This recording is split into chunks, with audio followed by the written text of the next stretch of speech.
I'm not sure if you guys have ever noticed this before, but whenever you look into the water, sometimes you can see the reflection of everything around you. Well, let me ask you this question.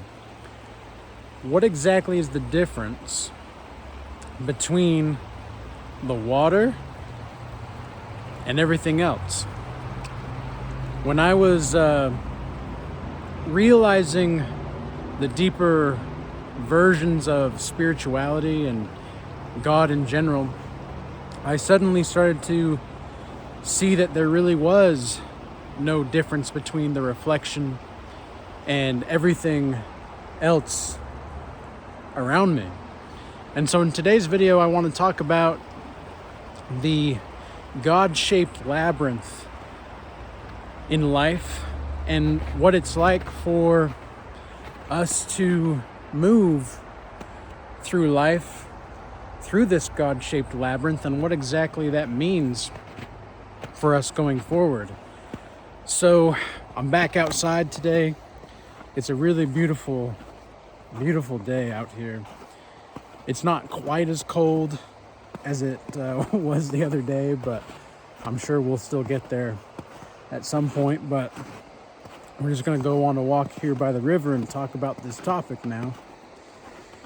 So there's a Beatles song called Within You and Without You, and it's on the Sgt. Pepper's Lonely Hearts Club Band album, and it talks directly in one of the verses.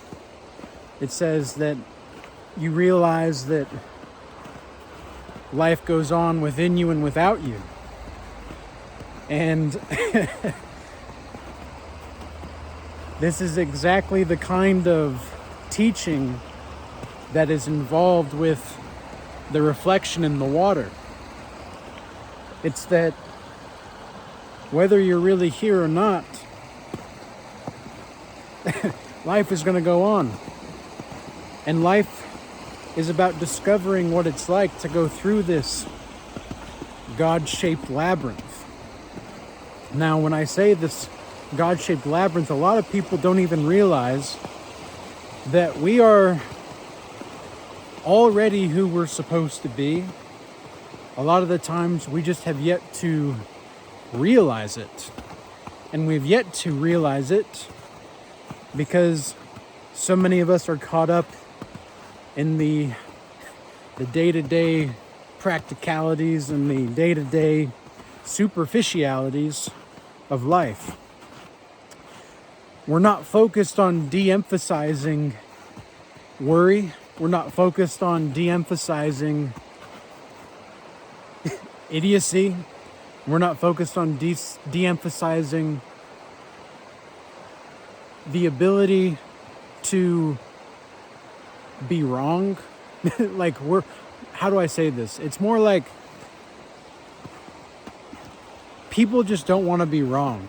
They don't want to be seen as someone that doesn't know what they're talking about. And here's the thing. I want you guys to question everything that I'm saying. Don't take anything that I say at face value. Because for people that are actually going to understand the message that I have to give and the message that I'm trying to convey, it's going to take a little bit of soul searching. It's going to take a little bit of, I guess you could say, discernment, and it's going to take willingness to recognize who you actually are and what you're actually here to do and why you're here to do it. But that takes discovering you.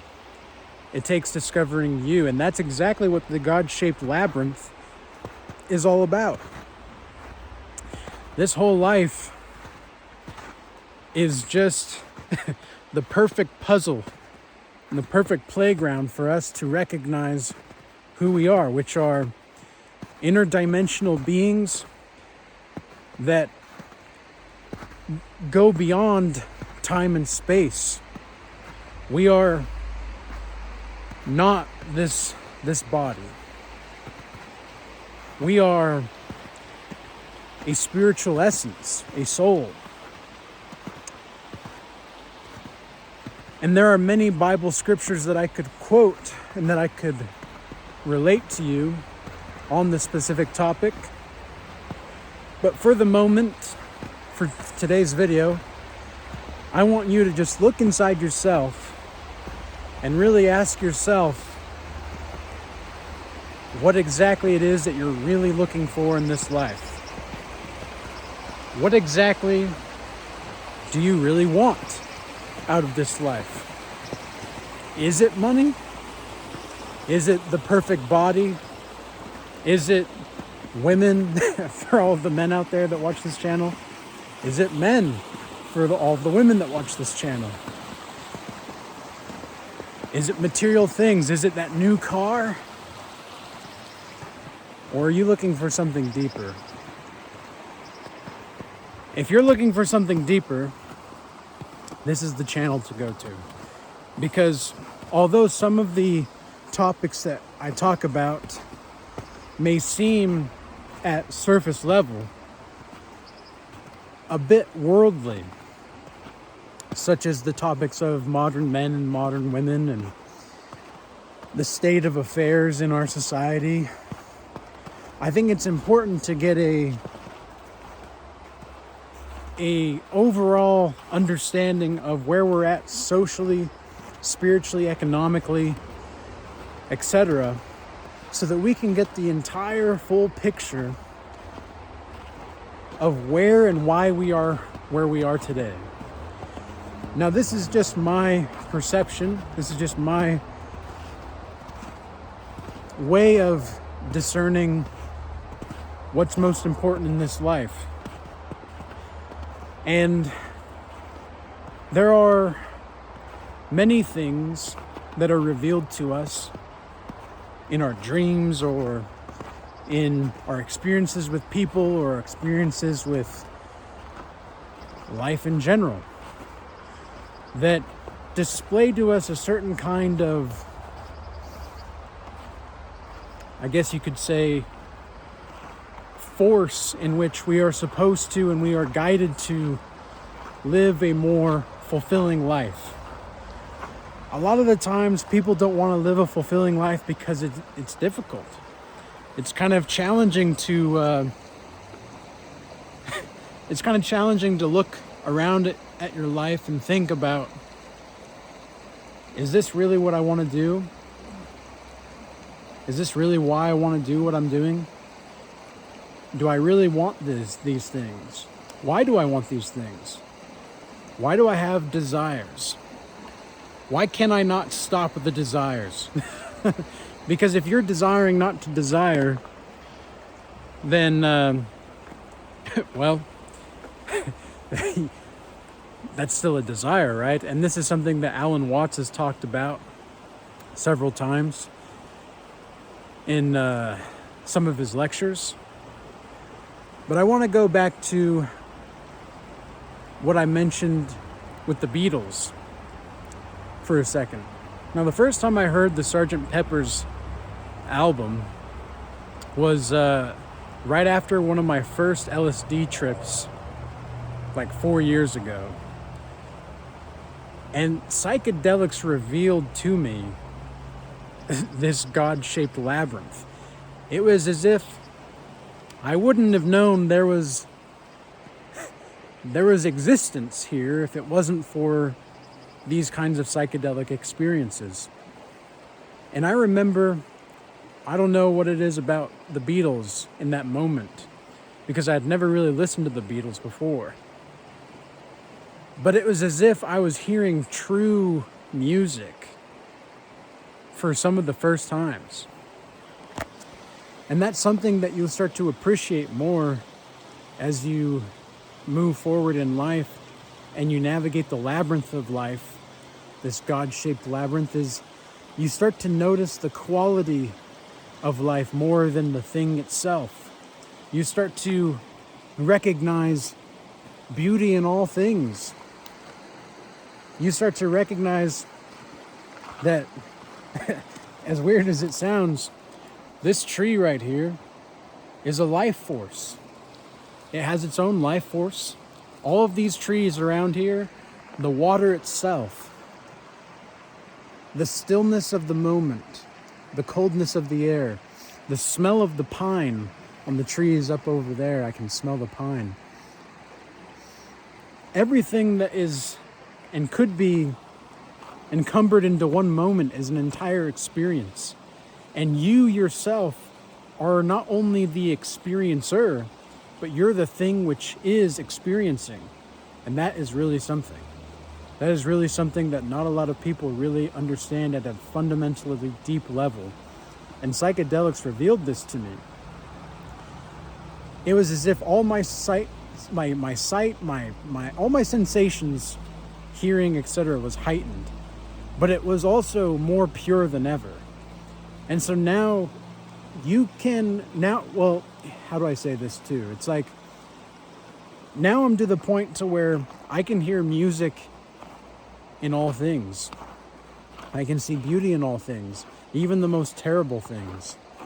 And it's not because I like terrible things or terrible people. It's that I recognize that this existence that we are living in is all really one and the same. But it's really, it is, but it isn't. It's a force of will, and it's a force of imagery. That's the best way to think about it. And that's one of the reasons why when you look into the water and you see the reflection of that rock there, and you ask yourself, what exactly is the difference between the reflection of the rock and the rock itself? Well, that's something that you also need to look inside you for. What's the difference between the emotions that you feel and the emotions themselves? When you're experiencing emotion, this is why detachment is so important and so critical. It's that you begin to see that there really isn't a main point of origin in which you can say, yes, that is me. But at the same time, there's an arising, it rises out of you. It's almost as if there's this torrent of humanity being uplifted within you and out from your body into the universe. What exactly is that? How do you describe that? How do you describe what it is to, like what it's like to have a thought? Like, how do you describe such a thing? How do you describe, like, yeah, well, I thought about it, or I'm feeling this? It's like, well, what is that? Like, what exactly is the feeling? What exactly is the thought? Because it's a form. It's not a solid thing. Like, this rock, I can pick up this rock and I can feel, based off of my body, that it's solid. And yet everything around me is almost formless when I perceive it, when I'm the one that's perceiving. So really, this is a basic exercise that you can do. And I'm not saying that you should like lose your mind or lose your body or lose your soul. But you should recognize that the soul is something that is internal, and that this life, the reflection of life, is going to be, whether we want to be here or not, it's going to be there. And this whole world is going to be, this huge rock is going to be here long after we're gone. And we're just here to experience all of this and to live as full of a life that we can and live up to our potential. Really live up to our potential. Because if we do not live up to our potential, we're basically robbing ourselves. So, do you want to keep robbing yourself? Probably not, right? Nobody really wants to rob themselves, but so many people don't even realize that they're robbing themselves. They're robbing themselves of their own possibilities of experience by sabotage. This is something else I've learned. It's like without proper guidance and without godly guidance, people just self-sabotage and they don't even realize they're doing it, or they do realize they're doing it and they don't really care to stop. They don't really care. It's really cool to care. It's really cool to have loyalty. It's really cool to experience life and joy to the best of your ability. And although pain is necessary to be coming into consciousness, as Carl Jung said, there's no coming to consciousness without pain. That's the direct quote. It's also the case that pain doesn't necessarily need to be something that is frowned upon. Pain is going to be something that opens your spirit to something more. And that's going to be the whole point of today's topic. So, with that being said, I hope this message was useful and insightful to some degree. And peace be with you. Until next time.